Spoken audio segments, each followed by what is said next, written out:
Gabriel, content de t'avoir pour cette nouvelle émission du Data Sommelier. Je t'ai découvert au travers de LinkedIn un post assez amusant parce qu'en fait, tu disais que tu travaillais jour et nuit, quasiment, samedi, dimanche inclus, sur un projet qu'on va découvrir aujourd'hui. Bon, calque AI, mais on va voir un petit peu ce qu'il y a dessous. Donc, évidemment, on va parler d'AI, d'intelligence artificielle et d'agents aussi.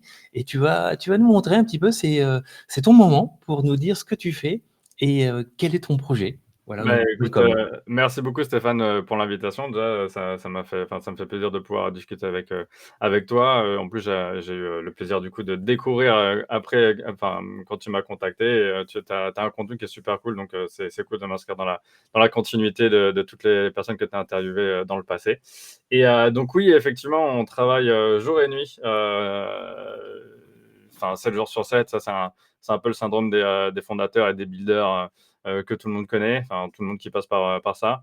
On est trois, il y a Quentin, Harry et moi.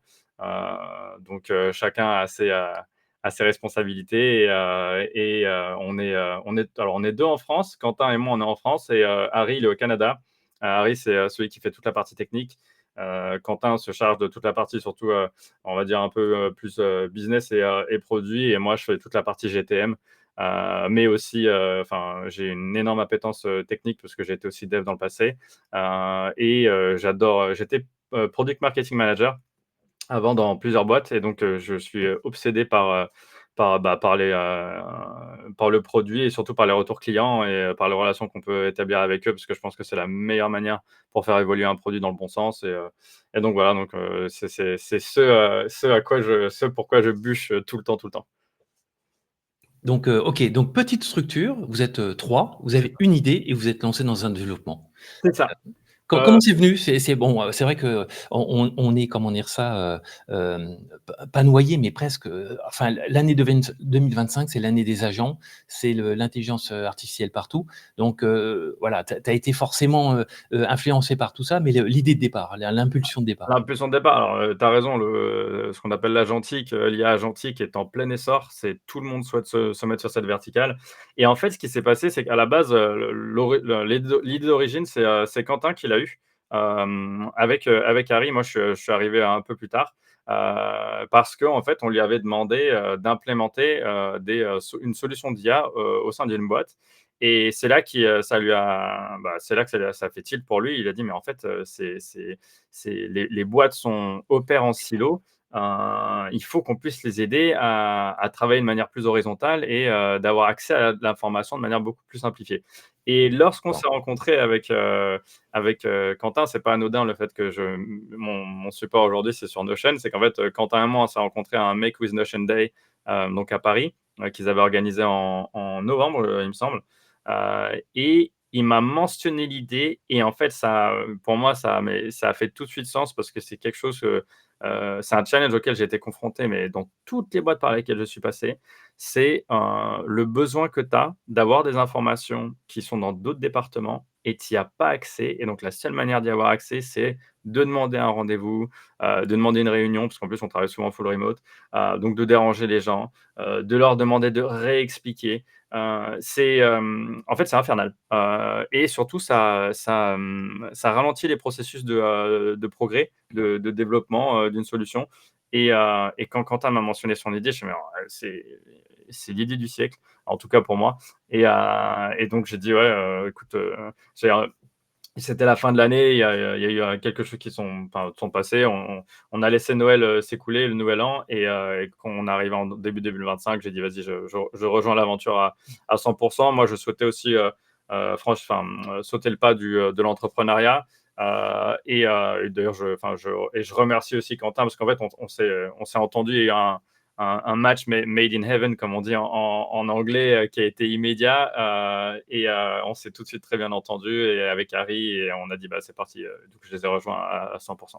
D'accord, go. Bah, voilà, écoute, on va rentrer un petit peu plus dans le cœur de la solution maintenant. Donc c'est vraiment neuf, hein? C'est quoi?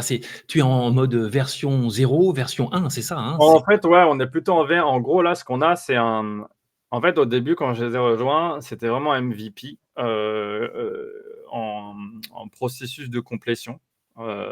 Mais là, honnêtement, on a dépassé le stade de MVP, parce que les résultats qu'on obtient, la qualité de l'interface, on est, on a eu des retours, mais absolument dithyrambiques, sur la solution, de personnes qui ont vraiment, vraiment, poussé, poussé notre solution dans ses retranchements, et des gens qui ont besoin notamment, j'en pense à plusieurs, qui ont besoin d'agents hyper performants, et en fait, quand tu rejoins MVP, surtout quand au début, quand tu sign up, tu as conscience que, bah, tout tourne pas de manière parfaite. Mais en revanche, ce que tu vois, c'est le potentiel et la direction. Et ça, c'est quelque chose que toutes les personnes qui nous rejoignent, qui sign up, voient quasiment immédiatement. De une, c'est, la rapidité avec laquelle on leur répond, la D'accord. rapidité avec laquelle on itère, parce qu'on travaille encore une fois tous les jours. Dès qu'on a un feedback qui est pertinent, on bûche dessus immédiatement, et tu nous donnes 24 à 48 heures, c'est réglé, quoi. Go, un super teasing, disons. Voilà. On va creuser le sujet. Alors, par quoi veux-tu commencer? Là, en fait, Alors, voilà, on a proposé, tu as proposé, quelques points, ouais, et on va découvrir au fur et à mesure de comment tu veux com présenter ta solution. ça marche. Beh, écoute, on va faire assez simple. J'ai mis juste 6 points là. En réalité, moi, ce que je dis lorsque j'explique, c'est quoi Calc.AI? Parce qu'on me pose la question, on me pose beaucoup la question maintenant. Je dis: «C'est simple». On a une solution, d'IA agentique. Qu'est-ce que ça veut dire? D'ailleurs, en fonction de la personne que j'ai en face de moi, je vais pas forcément dire le terme agentique, parce que il y a une partie encore en IA où on n'a pas passé la phase en anglais, ils disent d'enlightenment, c'est la phase des lumières, où tout le monde est vraiment, au fait de, comment ça fonctionne, comment l'utiliser, tout ça. Donc il y a une grosse partie d'éducation, à faire encore. Donc ce que je dis, c'est qu'on a une plateforme d'IA sur laquelle tu peux faire 3 choses très importantes. La première ch et qui sont, hyper, pratiques. C'est qu'aujourd'hui, tu as, toutes les IA, tous les modèles d'IA ne sont pas égaux, face aux tâches que tu vas leur demander. Ils vont pas performer de la même manière. Donc, Exact. mettons, tu veux faire un résumé, d'un document qui est assez long. heu OpenAI, la suite GPT est fantastique. Tu veux écrire un Claude, qui est d'Anthropic, est super bon. Tu veux faire une analyse plutôt, de data, poussée. On va faire un petit coup, cocorico. Mistral est aussi, super bon sur cette verticale. Donc, c'est un peu, en fait, c'est pas pratique, en tout cas, c'est pas efficient de, demander toujours au même modèle de, performer, 10 tâches différentes. On est Heu d'accord. Il faut jongler, il faut panacher. Exactement. Et donc la première chose que nous on permet de faire, c'est, en fait, c'est ce qu'on appelle un wrapper. Donc en fait, on wrap, donc on enrobe plusieurs, modèles, plusieurs, providers sur une seule plateforme. Donc ça, c'est la première chose. Et donc les gens disent: «Bon, il y en a d'autres», mais nous, ce qui est super cool, c'est que tu peux en taguer 4 à la fois. D'accord. Donc tu peux en taguer 1, 2, 3, 4. Et ce qui est génial, parce que du coup, tu peux comparer en instantané les réponses qui vont être, données, en simultané. D'accord, ouais. Si tu demandes une analyse, data, tu vas taguer Mistral. On a aussi DeepSeek, par exemple, parce que c'était un peu, le hot, modèle, made in China, on voulait aussi le voir. Tu peux taguer Llama, tu peux taguer Gemini, et tu vas avoir les 4 qui vont te répondre différemment. Et D'accord. après, si tu as envie, tu peux appeler GPT, GPT 4.1, en leur disant: «Bah, est-ce que tu peux me faire un résumé, des 4, pour voir un petit peu quel est le juste milieu?» D'accord. Tu peux les faire converser, et ça, déjà, c'est la première chose. D'accord. Hem, donc ça, c'est le premier point. Le deuxième point, et c'est là où vraiment on rentre dans le cœur de l'agentique, c'est la création d'agents. On met à disposition des agents, que nous on crée, mais que surtout on permet à quiconque de les créer en réellement montre en main 2 minutes. En 2 minutes, tu as créé ton agent, et ça, c'est fantastique. D'accord. D'accord, d'accord. Tu as quelques clics, même pour le prompt, parce que alors là, tu as 3 phases pour créer un agent. Tu as un prompt de configuration. Tu choisis un modèle, tu peux, en fonction de la tâche que tu vas lui demander de faire, encore une fois, tu vas choisir celui qui est le plus à même de le faire, le plus pertinent. Ensuite, tu peux, si tu le souhaites, lui plugger une base de données pour du contexte, et ça, ce sera mon troisième point que je vais développer après. Après, tu lui donnes un nom, tu le tags, marketing, business ou quoi, c'est fini. D'accord. Donc tu pars d'un template, tu peux le customiser, j'imagine, on va le voir. Exactement. Et par Et rapport au prompt, juste, je finis sur ça. Lorsque tu vas prompter, tu sais, le prompt de configuration, tu as juste à décrire ça, c'est un truc que j'adore, c'est une des features que j'adore le plus sur notre solution. C'est que les gens disent: «Ah oui, mais je sais pas forcément prompter pour la configuration, je veux que ce soit bien», tout ça. Donc tu as juste à décrire: «Je souhaite un agent, qui, hem, hem, résume mes emails, tous les matins, sur Gmail», voilà, et qui a un ton agréable parce que c'est le matin, enfin, ce que tu veux.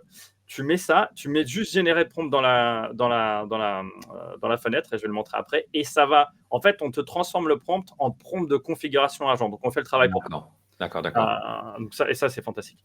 OK, jusque-là, tout va bien. Je vois bien, très bien où tu vas nous mener, je pense. Bon, bah, super. Et donc le troisième point, et c'est là où on a la vraie force de frappe de CalcAI, c'est que on permet une intégration à une stack assez large qui s'élargit de semaine en semaine. On vient juste d'ajouter OneDrive, par exemple, il est dans la nuit.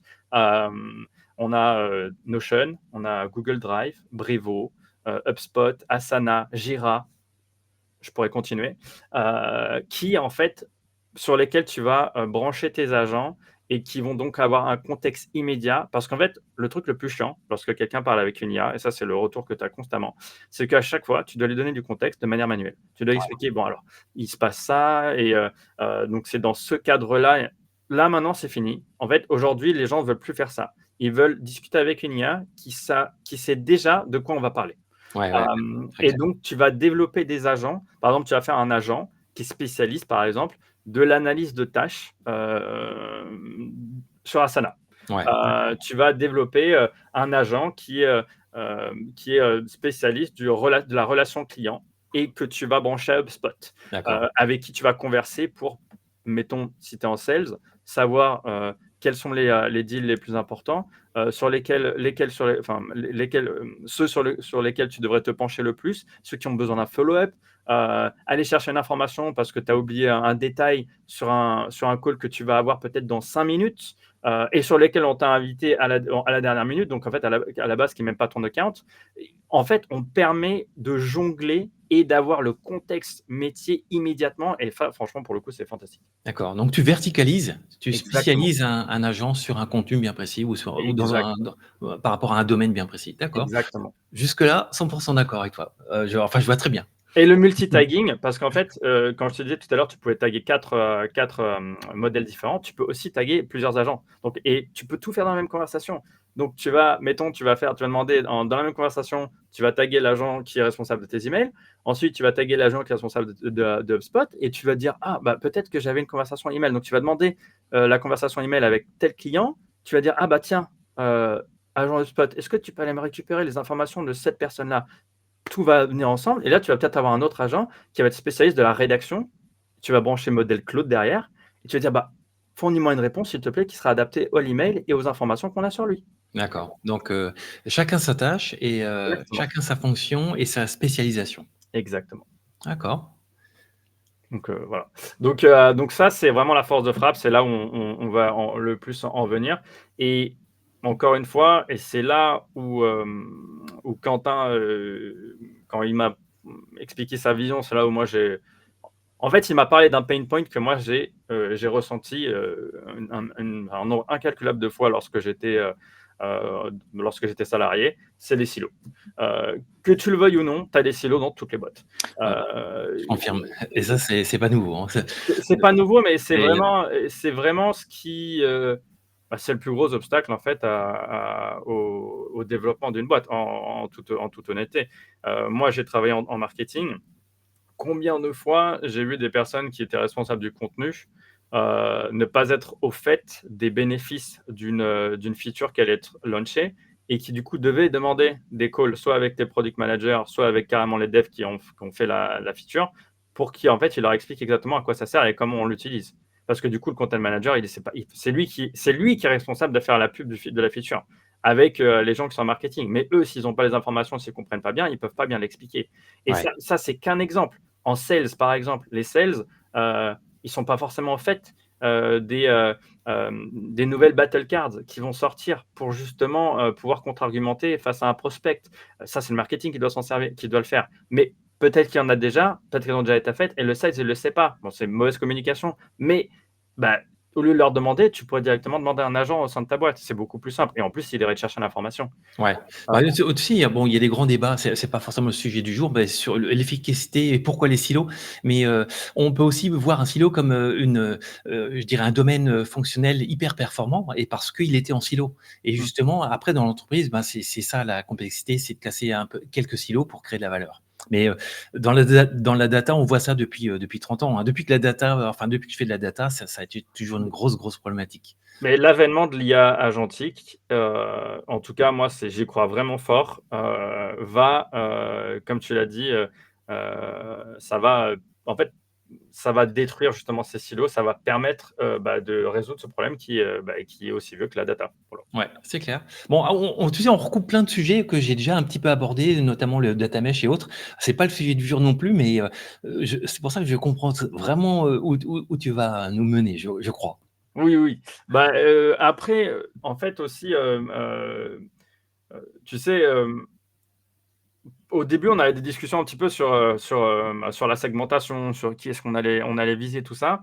Aujourd'hui, notre concurrent principal, ça va être Dust, qui est aujourd'hui très bien établi au sein de grosses boîtes. Mais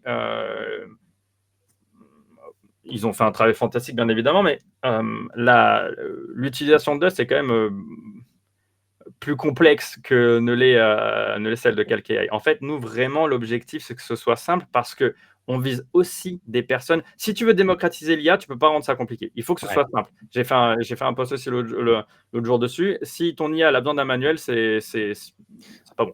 Bah, Ah, c'est ce qui a fait le succès phénoménal de ChatGPT, hein. C'est l'IA, la manipulation de ces knowledge base par le Kidam, hein, par Monsieur Tout le Monde.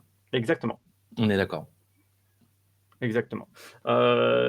Aujourd'hui, si jamais après on va pouvoir enchaîner avec la démo.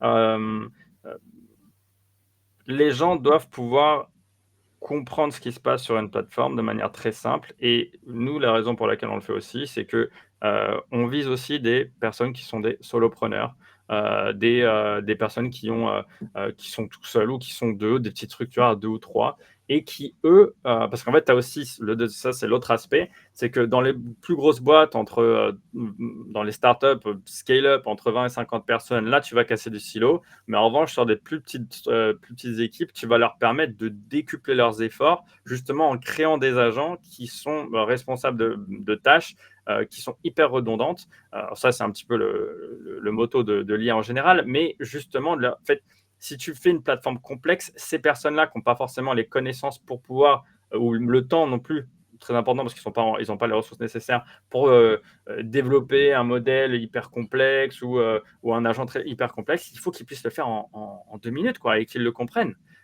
très rapidement. Et donc, ça, c'est aussi. Il y a un énorme segment qui n'est pas encore servi, et c'est les PME. Les petites PME, que ce soit ici ou à l'étranger, on visera bien évidemment beaucoup les États-Unis, parce que les gros ne sont pas forcément intéressés. Nous, on souhaite les accompagner aussi avec un support customer qui est vraiment dont on est fier. Moi, je souhaite être fier de ça. C'est une discussion qu'on a souvent, tu vois. Je souhaite être fier de notre support customer, support client, vraiment. D'accord. Non, Euh, non, mais très d'accord avec toi. Le segment solopreneur, le SMB, Small Medium c'est Business, ça, c'est important de leur offrir des outils abordables et utilisables facilement. On est d'accord. exactement. Voilà, voilà. Est-ce que je peux, en réalité, je peux faire une démo quasiment Ouais. immédiatement. Eh ben Donc, écoute, on partons va, sur la démo. on va y aller. Du coup, quand on arrive sur Calc, on arrive directement. Ça, c'est notre landing page. Et alors, ça, c'est quand tu m'as dit version 0 tout à l'heure, version 1, ça, c'est la version. Au moins, on a tellement itéré, je pense que c'est la 10e version. Mais ça, c'est la version dont on est le plus fier. On est hyper heureux parce qu'en fait, c'est simple, c'est slick, comme on dit, et c'est très épuré. Lorsque tu arrives, tu as un placeholder justement qui t'indique comment discuter avec les agents ou avec les modèles. Et nous, c'est très simple. Tu as juste à utiliser le petit arrobase et là, tu vas chercher qui tu veux. Donc ça, c'est la D'accord. première chose. Et là, tu vois, tu as quand même un choix qui est hyper large. Là, tu as aussi on a aussi, pour l'instant, on a les agents et les modèles qui sont mélangés, mais ça, c'est quelque chose qui va bouger. On permettra juste d'avoir les favoris et d'aller chercher d'autres agents si on souhaite. Je vais mettre... D'accord. D'accord. D'accord.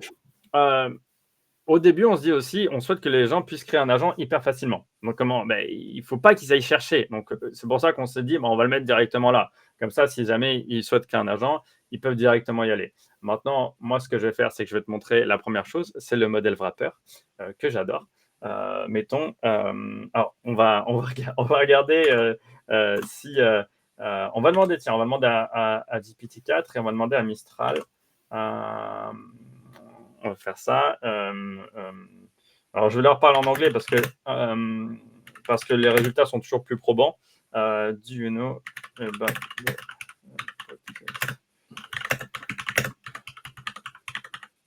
sommelier? On va voir ce qu'ils nous disent. Et en fait, là, tu vas avoir une réponse en simultané. J'aime bien le faire avec deux d'abord quand je demande parce que j'adore le fait que ce soit en deux colonnes. Et voilà. Donc, D'accord. et tu vois, donc tu as la réponse sur les deux comme ça. Mais en réalité, j'aurais pu en faire 4. Là, je peux rajouter DeepSeek. On va rajouter Claude plutôt. Et on va rajouter DeepSeek. Agentic AI Industry. Et là, tu vas avoir les 4 qui vont te répondre aussi par exemple simultané. Donc ça c'est le côté wrapper qui en soi est en lui-même, c'est déjà un super gadget. C'est déjà, enfin, c'est pas un gadget, c'est un super produit. C'est déjà un produit en lui-même. En sachant que nous, notre abonnement, c'est 30 € par mois. Juste ça, ça coûte beaucoup plus cher. Si jamais tu devais payer la solution pro de tout le monde, ça coûte beaucoup plus cher. D'accord, donc tu fournis, tout ce qui est token et cetera, donc c'est Calc AI qui est le front-end, le seul Exactement. front-end, d'accord. Exactement. Donc là, tu vois, tu as les 4 réponses. On va retourner dans le chat. Donc ici, en fait, qui est notre landing page. Et je vais t'expliquer. Donc là, je vais te montrer comment créer un agent. Et vraiment, en fait, on va faire ça. Je vais repartir de là. Pour créer un agent, donc première étape, tu cliques sur Create Agent. Ici, là, tu fais ton prompt. Donc ça fait 2. Là, tu choisis ton modèle, ça fait 3. Après, next, 4. Tu choisis si jamais tu veux une knowledge base. Tu peux avoir un file ou quoi au caisse. Donc ça fait 5. Next, 6. Tu donnes un nom, une description. Ça te rappelle le modèle. Tu tags, c'est terminé. D'accord, effectivement, c'est simple. Donc tu associes la database, le contexte et ça te crée un environnement. Et D'accord. c'est fini. La feature dont je te parlais tout à l'heure, dont je suis très fier, c'est celle-ci. On a pas mal travaillé. Je trouve ça vraiment cool. Parce que une configuration d'agent, si tu veux que ce soit performant, que ce soit détaillé. Ça, c'est une réalité. Peu importe à qui tu parles, à quel modèle tu parles, il faut toujours qu'il y ait du contexte, que ce soit, on explique ce que tu peux faire, ce que tu peux pas faire et tout. Mais on n'a pas envie que les gens le fassent eux-mêmes. Donc là, par exemple, I want an agent that gives me summaries of various podcasts. On va rester dans le thème. Et là, tu mets générer prompt. Et là, il va faire sa petite tambouille. Et là, tu vas voir, en fait, il va directement te générer le prompt nécessaire pour configurer donc et voilà. D'accord. Donc tu as l'assistant à la génération du prompt lui-même. Exactement. Donc tu as un AI Podcast Summarization Agent, le rôle, le goal, l'audience, ce que tu dois faire, ce que tu dois pas faire, les exemples, les contre-exemples, les process et les informations critiques. Et ça, tout ça, tu n'as rien à faire. Ça, tu mets. Ça, c'est génial. Tu as encapsulé une best practice de prompting, en fait. Exactement. C'est exactement ce qu'on a fait pour permettre aux gens d'avoir quelque chose d'aussi précis que possible sans avoir à apprendre comment le faire. Voilà. Parce que là, pour le coup, c'est assez détaillé. Ensuite, tu choisis ton modèle, tout bêtement. moi, j'aime bien le 4O pour le coup. Tu peux tester si tu veux ici, mais en réalité, là, pas besoin. Là, tu as plusieurs outils à ta disposition. Web Search, Data Tools, CSV Analysis, qui, pour la petite histoire, la petite anecdote, j'ai fait une démo à 2 gars qui avaient pas mal de données à Shopify. Et donc, Shopify, qui dit Shopify, dit CSV. Et l'effet de la démo, que tous les builders connaîtront, ça n'a pas marché. Ça n'a pas marché, ça ne fonctionnait pas. Du coup, je suis parti, j'étais frustré. Et Quentin et Harry étaient tout aussi frustrés que moi. Et je suis revenu 48 heures après vers le gars et tout fonctionnait. Ça fonctionnait du feu de Dieu. On avait résolu le problème. On avait une ASCSV et on l'a rajouté en tant qu'outil ici. D'accord. En sachant que c'est vraiment un exercice qui n'est pas facile. D'accord. Donc là, tu as le choix de comment dire ça, d'intégrer, d'incorporer des tools complémentaires. Exactement. Mais là, je vais aller un peu plus loin après, parce que justement, je vais t'expliquer par rapport à la knowledge base, parce qu'on la voit ici, et je n'ai pas cliqué dessus pour l'instant, et c'est volontaire, qui est en bêta. Donc là, si tu as déjà en fait plugué des informations dans la partie knowledge, tu vas les voir apparaître ici. Là, on voit Notion, tu peux avoir des sites aussi. D'accord. Il y a aussi le code interpréteur pour les gens qui sont plutôt orientés engineering. Ensuite, là, je lui donne rien, mais après, tu peux revenir pour le modifier. Là, on va lui donner un nom. Podcast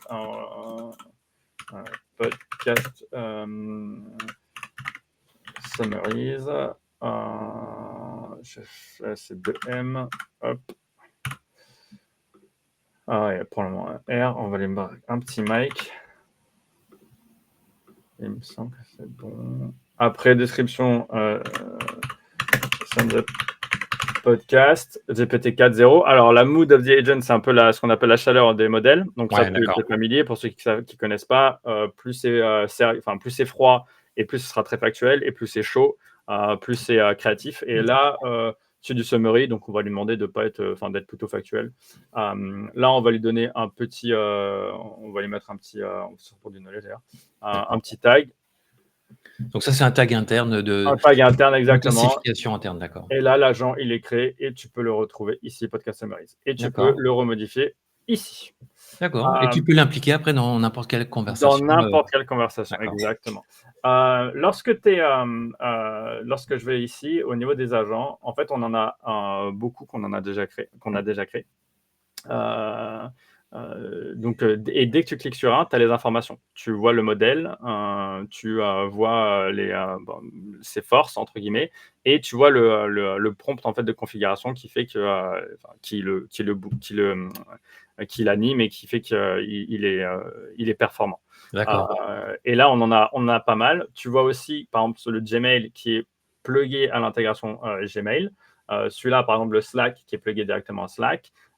Et tu peux cliquer sur n'importe lequel. Un agent pour Samsung, ça c'est des CrossFit Coach, c'est moi qui l'ai créé l'autre jour, ça c'était pour m'amuser.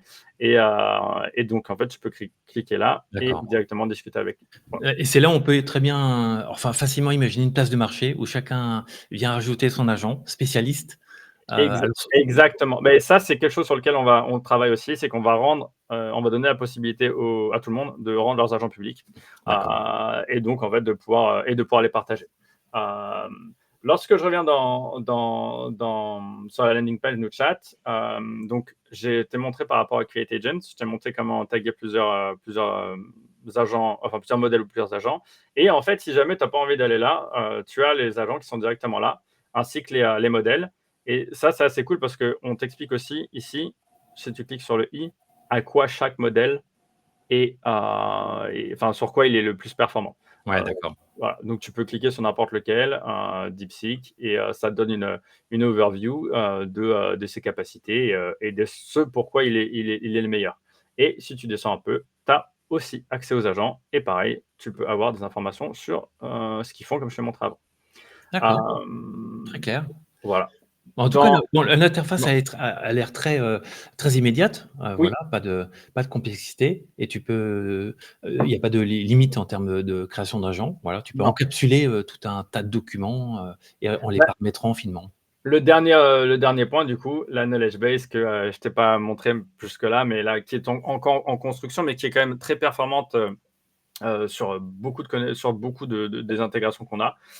Donc c'est là que tu vois que soit tu es connecté, soit tu l'es pas. On a quand même une liste qui est assez exhaustive, mais encore une fois, qu'on enrichit chaque semaine, aussi en fonction des clients. Parfois, il y a des clients qui vont. En fait, parfois, il y a un outil qu'on n'a pas, mais si on l'entend une fois, deux fois, trois fois, quatre fois, alors on se dit, bon, on va pouvoir le rajouter. Et tu peux aussi donc y ajouter des files locaux ou, ou des sites internet. Tu peux directement les scraper des sites internet. D'accord, d'accord, d'accord. Bah, écoute, très clair, hein. Je pense que ça peut être un gros boulot de développer des connecteurs additionnels, dans le sens où, bah, tu as une liste infinie d'applications, de CRM, de solutions marketing et donc il faut viser juste, il faut viser, les bons connecteurs qui sont, demandés par le marché, c'est clair. C'est ça, c'est ça, c'est ça. Et puis il y a peut-être aussi, un gros boulot de maintenance de tout ça aussi. Ça, c'est Oui, pas parce que les API évoluent, il faut s'assurer que les connecteurs soient toujours bons.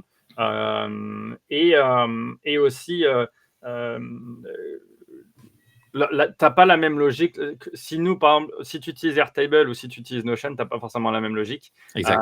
Si tu utilises Slack, c'est pareil. Donc, à chaque fois, en fait, tu as des logiques différentes qui Harry, pour le coup, doit implémenter. Et après, l'IA, en fait, ce que j'adore dans l'IA, c'est qu'il y a bon, ça, c'est un peu dans le développement en général, dans l'engineering, mais encore plus avec l'IA, tu as un énorme côté créatif. Tu as un vrai côté artisanal où, là, par exemple, moi, je te donne des exemples, Gmail, HubSpot et tout, mais tu as des utilisateurs qui vont arriver et qui vont voir un chemin que nous on voit pas ou que quelqu'un voit pas et qui va créer des agents pour faire X ou Y. Et ça, c'est fondamental, enfin, c'est phénoménal parce que du coup, il t'ouvre même des nouveaux cas d'usage auxquels tu pensais pas. C'est pour ça, c'est là qu'on voit qu'on est vraiment au début de l'IA agentique. C'est qu'il va y avoir pléthore de possibilités. Et nous, justement, tu as le terme empower en anglais, c'est le terme vraiment qui me vient à l'esprit, de donner cette force de frappe aux utilisateurs, une force de frappe que nous-mêmes, on n'imagine pas, qu'eux-mêmes n'imaginent pas, et qu'en fait, ils se rendent compte du potentiel, de l'énorme potentiel en se disant, wow, je peux faire tellement de choses, et creuser, jusqu'à ce qu'ils aient exactement ce qu'ils souhaitent. Ouais, c'est ça. C'est Voilà, découvrir en même temps et devenir plus puissant, en fait, c'est ça. grâce à ces agents. Mais Désolé écoute, pour le bruit derrière, si jamais. super projet, bravo. Je voulais en fait aussi, tu sais, dans l'esprit des meet-up que j'organise depuis très longtemps, c'est faire découvrir aussi des gens, des technos, des solutions. Et c'est aussi un petit peu dans cet esprit-là que je fais ce genre d'enregistrement, c'est faire découvrir bah, des équipes qui démarrent et qui ont de chouettes idées et qui ont un produit. Bah voilà, là, tu as, un produit qui est déjà prêt à l'emploi en fait. Hein. Ah oui, oui, tout à fait. Ouais. On a plus d'une centaine d'utilisateurs. Je crois qu'on est après autour de 150. On a des échéances, on a des grosses échéances. Là, en ce moment, on est sur Tiny Startups. Je ne sais pas si tu connais. Non? Tiny Startups, en fait, c'est une newsletter qui s'est lancée il n'y a pas très longtemps et qui et justement aide les plus petits projets à gagner de la notoriété sur LinkedIn. On a launché en fait, et chaque semaine, il launch, c'est comme sur Product Hunt. Il lance des projets, il y a un système de vote, et celui qui gagne à la fin de la semaine obtient une place sur la newsletter et reste sur leur site ad vitam aeternam. Et pour te montrer, tu vois, c'est le début de la semaine. Bon, ça, eux, ils comptent pas, on est les premiers de loin d'ailleurs. Donc voilà, c'est quelque chose qu'on monitor bien évidemment beaucoup. Et voilà, et aussi, on a une énorme échéance en septembre. On vise un lancement sur AppSumo, qui est pareil, une plateforme de lancement qui, entre autres, a lancé l'Emlist, dont on est très fan. On est très fan de Guillaume Houbèche et de Charles Thénault d'un point de vue entrepreneuriat, et qui aussi ont lancé, outre l'Emlist, qui ont aussi lancé Zapier.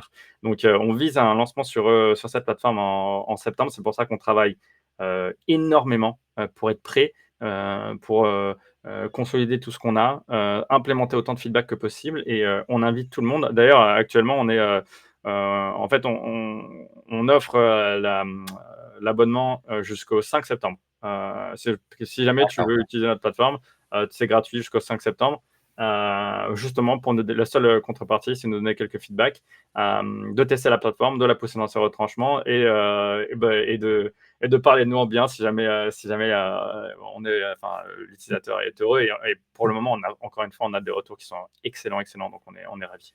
Bon, bah, génial. Donc, appel à utiliser la solution C'est jusqu'en ça, septembre gratuitement. Donc, c'est bravo ça. pour ça. Bah, bravo à toute l'équipe pour avoir monté ce projet assez rapidement, Oui, finalement, hein. oui. Donc, super. Et bien, content de pouvoir aussi partager cette initiative, voilà. Et comment dire ça? Et saluer ton travail 24/7, y compris le week-end. 24/7, mais c'est la fièvre des builders, comme on dit. Et merci à toi de nous avoir invités. Vraiment, c'est une superbe opportunité pour nous de faire connaître le produit et d'être sur un super podcast qui, je n'ai aucun doute, va continuer à gagner en popularité parce que tu mets beaucoup de cœur et c'est hyper appréciable pour des gens comme nous, quoi. Bon, bah, génial. Bah, écoute, à très bientôt. On se redonne rendez-vous d'ici quelques mois pour faire le suivi de ce projet superbe. Avec grand plaisir. À très Merci bientôt. Stéphane. À très bientôt.